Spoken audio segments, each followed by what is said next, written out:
Good evening and a warm welcome to all of you here on the news at 6, where we get you the day's top stories. I'm Tracy Shulshi, and this Monday evening there's lots making news. Let's get you the headlines.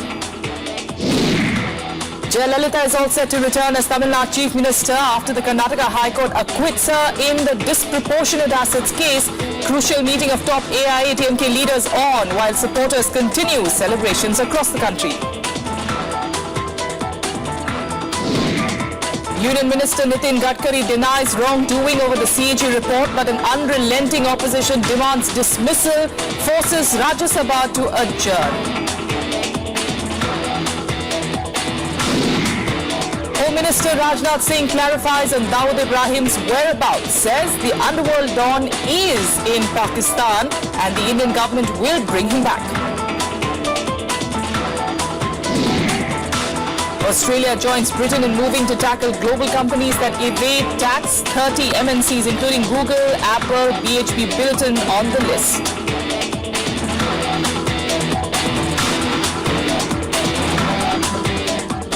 Our top story, former Tamil Nadu Chief Minister J. Jayalalitha has been acquitted in an 18-year-old disproportionate assets case. This after the Karnataka High Court overturned a trial court's judgment.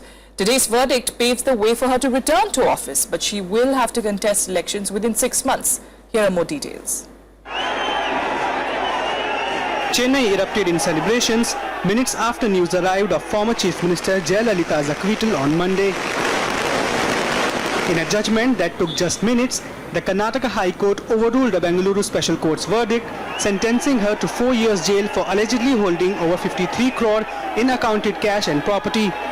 The learned judge sat in the court and pronounced a judgment that all the accused are acquitted and the appeals filed by them have been allowed and the prosecution case stand dismissed. Now, from this moment, there is no impediment for Madam Jayalalitha to assume her position, rightful position as a Chief Minister of Tamil Nadu. In September last year, a Bangalore judge found Jayalalitha guilty of amassing assets disproportionate to her known sources of income in her first term as Chief Minister in the 90s. In addition to the jail term, he also fined the 66-year-old politician 100 crore rupees.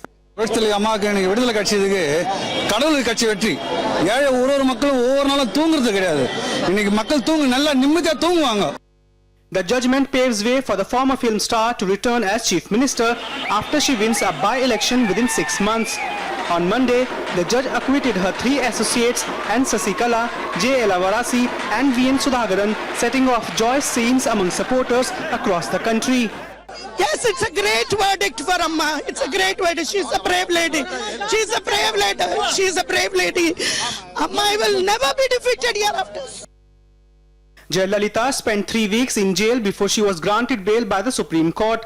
The top court asked her to warn her supporters to maintain law and order. They had set buses on fire and vandalized buildings to protest against her jailing. She was granted bail on 17th of October last year. The case against Jayalalitha was filed by BJP leader Subramaniam Swamy, who says he will appeal against her acquittal in the Supreme Court. That, however, will be at a later date. For now, Jayalalitha is free once again in a state where she has been Chief Minister for 4 terms. Bureau Report, Rajya Sabha TV. While Jaya supporters greeted the news with fireworks and celebrations across the country, there were mixed reactions from others. Here are some of them.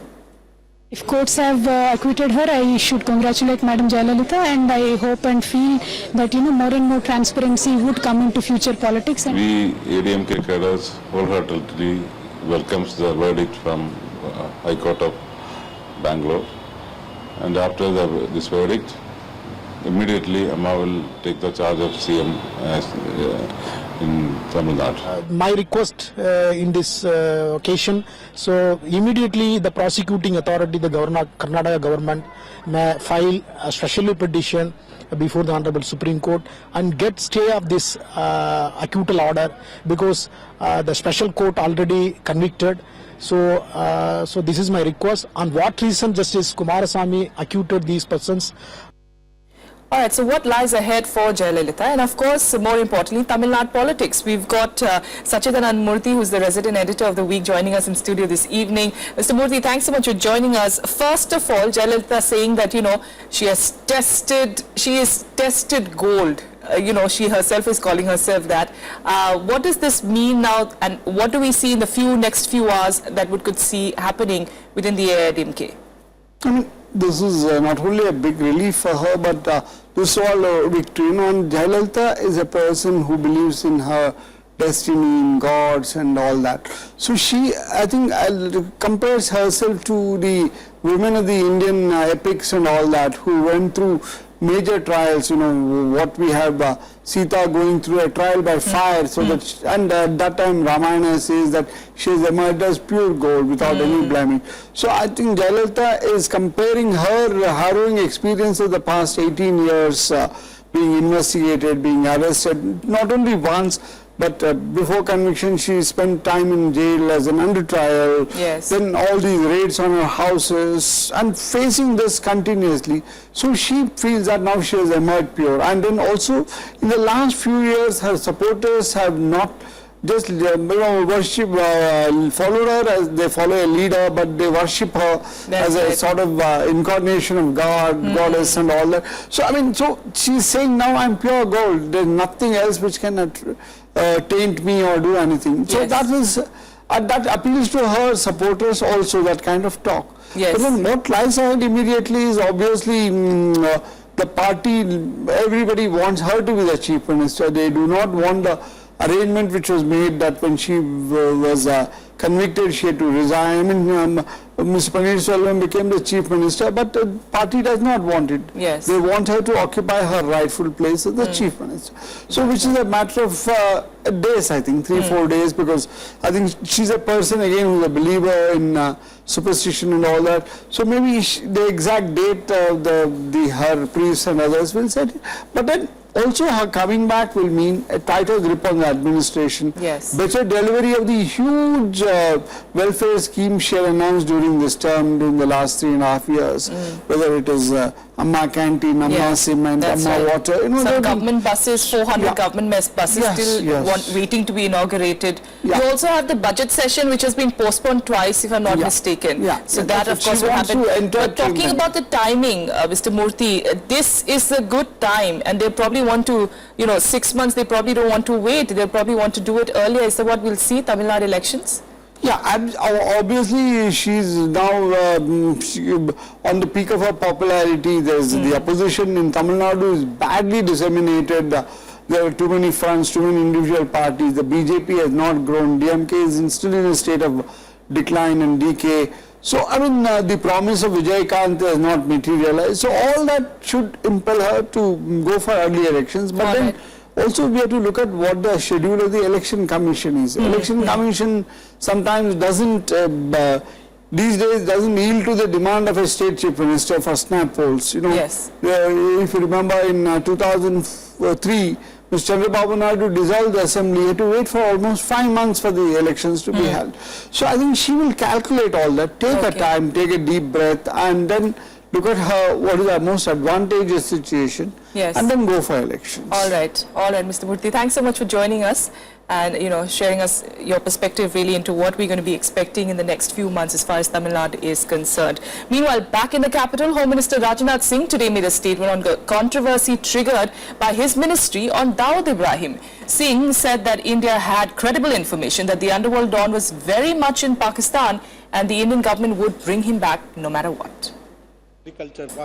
After much flip-flop, the government confirmed on Monday that India's most wanted fugitive, Dawood Ibrahim, is in Pakistan. अध्यक्ष महोदय, दाऊद इब्राहिम के पाकिस्तानी पासपोर्टों और पाकिस्तान में उसके कथित पतों सहित उससे संबंधित अन्य ब्यौरा समय समय पर पाकिस्तान को इस अनुरोध के साथ मुहैया कराया जाता रहा है कि वे उसका पता लगाएं और उसे भारत को सौंप दें.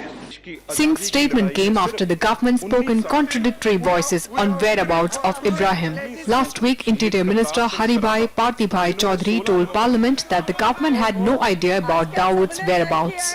भारत पाकिस्तान पर अपनी अंतर्राष्ट्रीय बाध्यताओं इंटरनेशनल ऑब्लिगेशंस को पूरा करने, दाऊद इब्राहिम तथा अन्य आतंकवादियों का पता लगाने और उन्हें भारत को सौंपे जाने के बारे में सभी स्तरों पर लगातार दबाव बनाए रखे हुए हैं। और अध्यक्ष महोदय, मैं यह भी कहना चाहूंगा विनम्रता के साथ कि पाकिस्तान को चाहे हमें परसू करना हो, चाहे पाकिस्तान पर हमें प्रेशर बिल्डअप करना हो, हम दाऊद को लाकर ही रहेंगे। यह मैं बात विश्वास के साथ कहना चाहता हूं। Dawood Ibrahim is the chief suspect in Mumbai blasts in 1993. Minister of State Kiran Rijiju accused Pakistani agencies of not cooperating with the Indian government while clarifying that Dawood was in Pakistan. Bureau Report, Rajya Sabha TV. Well, Rajya Sabha was adjourned for the day earlier today after continuous protests and uproar by the opposition demanding Union Minister Nitin Gadkari's immediate removal. Gadkari was named in a CAG report on Purti Group of companies that his family has a stake in, but he has denied charges of corruption and claimed the CAG report was being misinterpreted for political reasons, also claiming that nowhere was he named as a wrongdoer. Under fire from the opposition, Road Transport and Highways Minister Nitin Gadkari made a statement in the Rajya Sabha. He asserted that Purti Sakhar Karkhana Limited had not committed any misappropriation and the audit report alleges lapses in procedures followed by the Indian Renewable Energy Development Agency. Gadkari also said that he was the chairman of Purti Sakhar Karkhana Limited from 2000 to 2011 when he was neither an MP nor held any public office in the government. इसमें कोई subsidy हमको मिली नहीं है, हमने कोई गलत फायदा उठाया नहीं है, ये पूरी तरह से अब राजनीतिक प्रेरित से हो रहा है और इसलिए अगर ये आप तो मेरी बात को समझकर Gadkari's assurance failed to pacify the Congress members who trooped into the well, forcing 10 minutes adjournment. House is adjourned for 10 minutes. When the House reassembled, leader of opposition Ghulam Nabi Azad demanded the sacking of the union minister. CPIM leader Sitaram Yechuri also joined ranks with Azad. पूरे project को NPA कर दिया, non performing asset, और जब NPA 2007 में किया उसके बाद वो लोन कैसे ले सकते हैं बराबर? उसके बाद भी लोन लेते रहे। इलेक्शन आने वाले हैं, इनको हटा दिया जाए। लिहाजा हमारी पार्टी बिल्कुल इस जवाब से संतुष्ट नहीं है। Whoever be the government, that there should be a proper inquiry, the guilt should be established and action to be taken. Okay. And until then a person should not occupy the office so that he can influence the corruption. Refuting opposition's charges, MOS Parliamentary Affairs Mukhtar Abbas Naqvi praised Gadkari and slammed Indian Renewable Energy Development Agency. भैया आपको mobilise करने के लिए हम जो है वो इस्तीफा नहीं देने वाले, ना हम सरकार चला रहे, जनादेश थे और भ्रष्टाचार के मुद्दे पर हमारा स्पष्ट मुक्त मानना है कि उसके प्रति जीरो टॉलरेंस है। पूर्ति कारखाने के में जिस व्यक्ति का कोई 2001 को जिन्होंने इस्तीफा दे दिया, कोई मतलब नहीं, जिसका जवाब इरेडा को देना है, गडकरी जी को देना नहीं है। The standoff washed away question hour as well as the Congress members demanded Gadkari's dismissal. Even in the post-lunch session, there were little signs of reconciliation as the House witnessed several adjournments and finally got adjourned till the next day. House is adjourned. Kriti Mishra's report for Rajya Sabha TV. Tomorrow, Tuesday, 12th of May 2015. But before that adjournment, the Rajya Sabha did, of course, manage to approve amendments to the Land Boundary Agreement Bill. The bill was returned by the Lok Sabha to correct an error in the name of the Act. It was already passed by the Rajya Sabha on the 6th of May. Here are more details.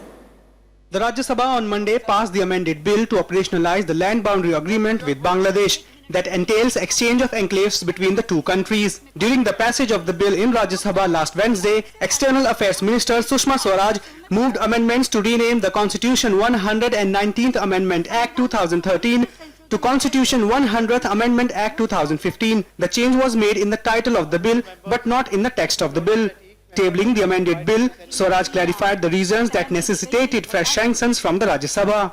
मुझे सदन को ये शुभ सूचना देनी है कि ये बांग्लादेश भारत भूमि सीमा समझौते से संबंधित जो संशोधन विधेयक राज्यसभा में निर्विरोध पारित हुआ था, वो लोकसभा से भी सर्वसम्मति से ही पारित हुआ है। The amended bill was later passed following division by majority of the total membership of the House and by a majority of not less than 2/3 of the members of the House present and voting. Now, subject to correction, ayes 181, noes nil. The motion is adopted by a majority of the total membership of the House and by a majority of not less than 2/3 of the members of the House present and voting. The bill, as amended by the amendments agreed to, is passed by the required majority. The bill to operationalize the agreement with Bangladesh includes exchange of territories in Assam, West Bengal, Tripura and Meghalaya. Kriti Mishra's report for Rajya Sabha TV. Without a quick break here, we'll be back with more news in just a bit.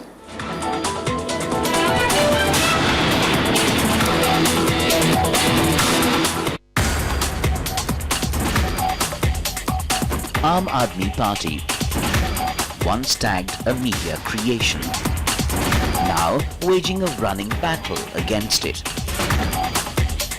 The AAP media relationship. What went wrong? Watch the big picture at 6:30 p.m. on Rajya Sabha television.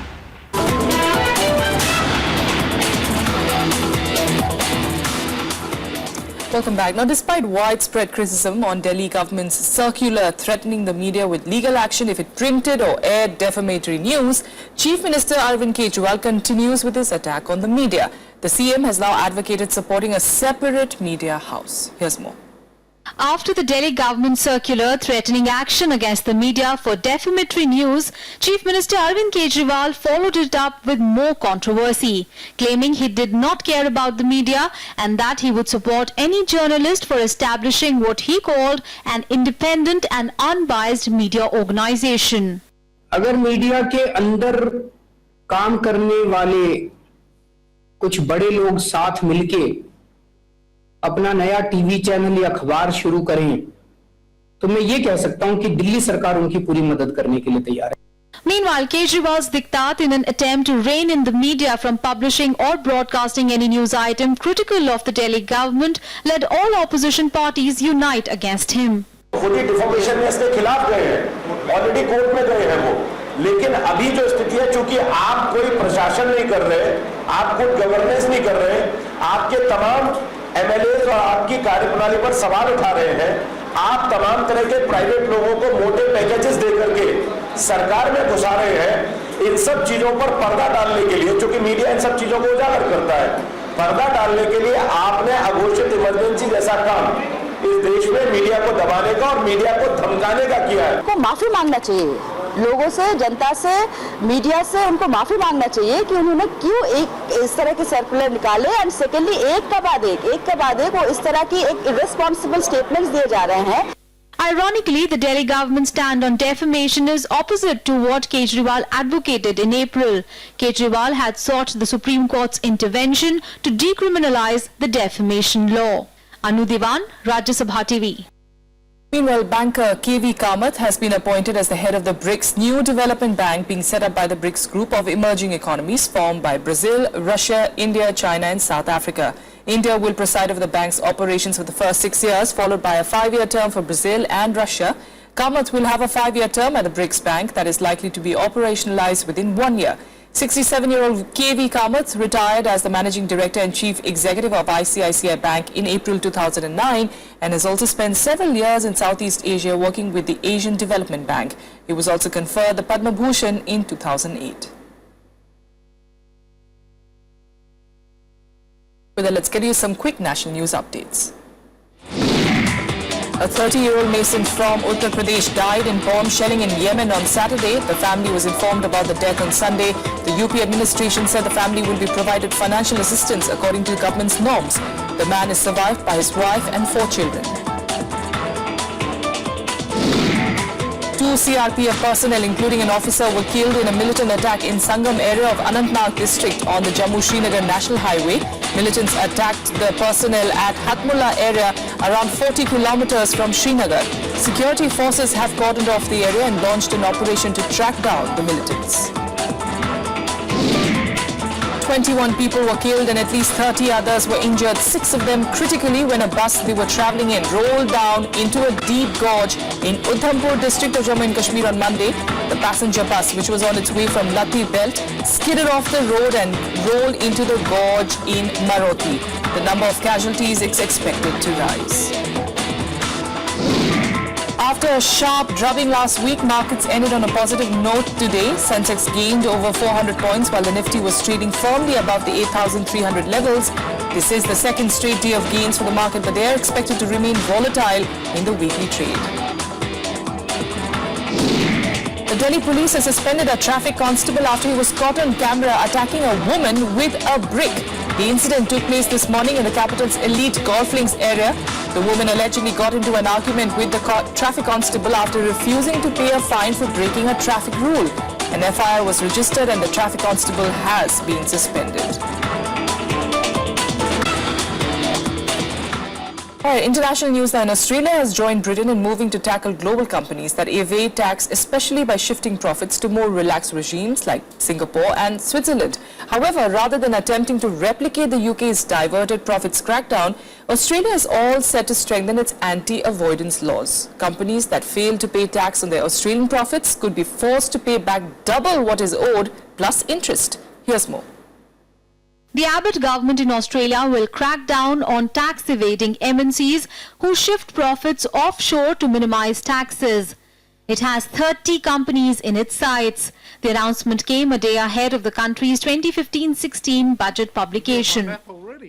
These companies are diverting profits earned in Australia away from Australia to no tax or low tax jurisdictions. The big firms, including Google, Apple and Microsoft, all are accused of moving their profits to countries with lower rates of tax, a charge that they deny.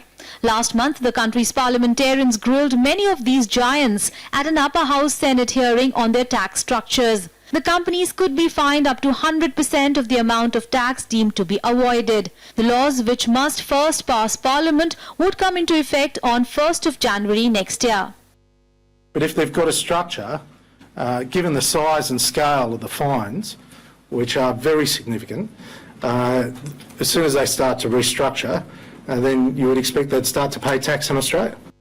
The developments in Australia come amid increased efforts by governments around the world to crack down on global firms that use complex corporate structures to lower their tax bills. Under Australia's leadership last year, the group of 20 leading economies, or G20, endorsed a set of common standards for sharing bank account information across borders with automatic exchange of information among members. Australia says the proposed legislation also drew considerable interest and that its success would help other countries replicate it. Bureau Report, Rajya Sabha TV.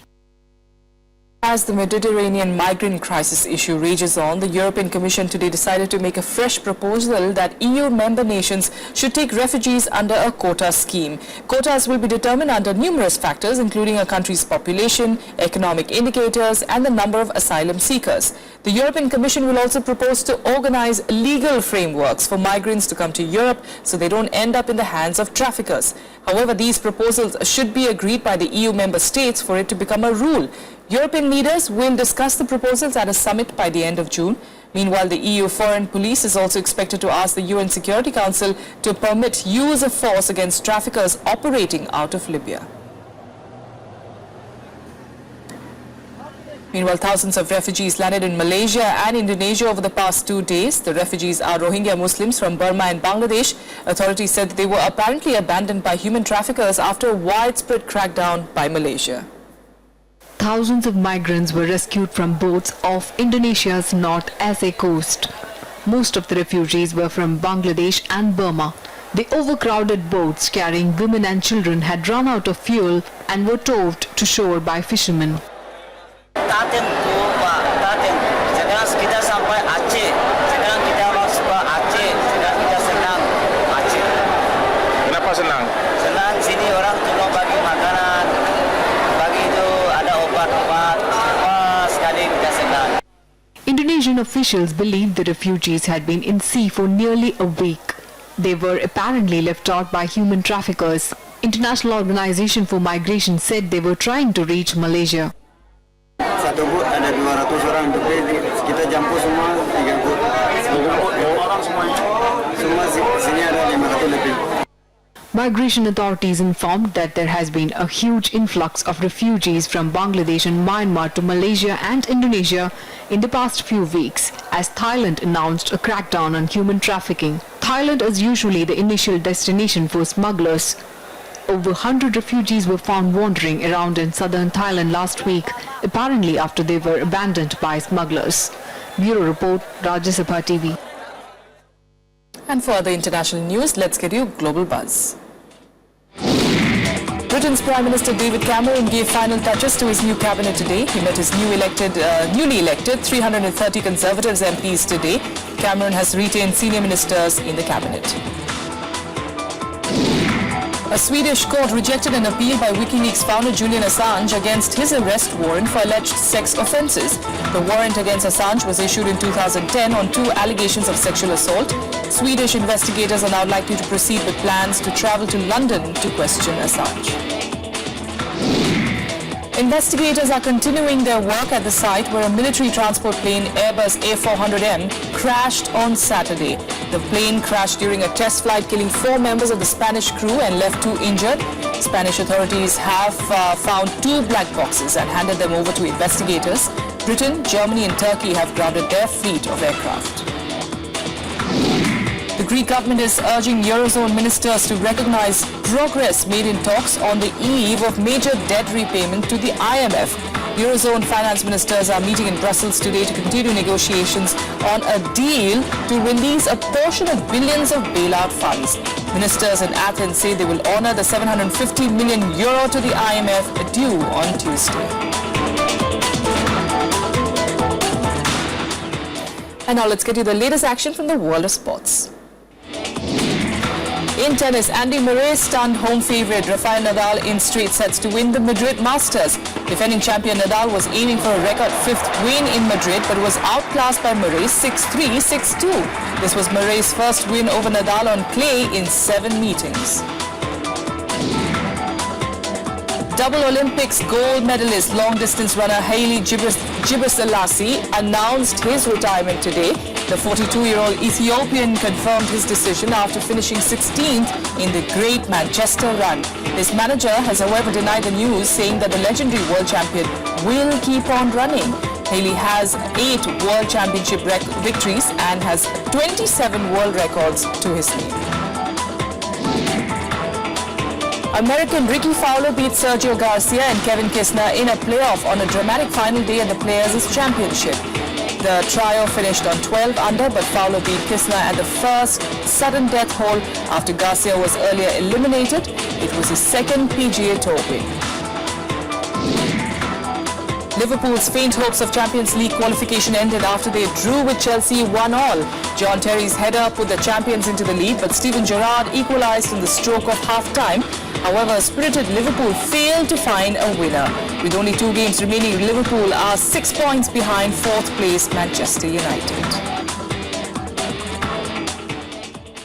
And that's all we have for you, but we're leaving you with this. Tourists in the Yellowstone National Park were chased by a black bear family this week.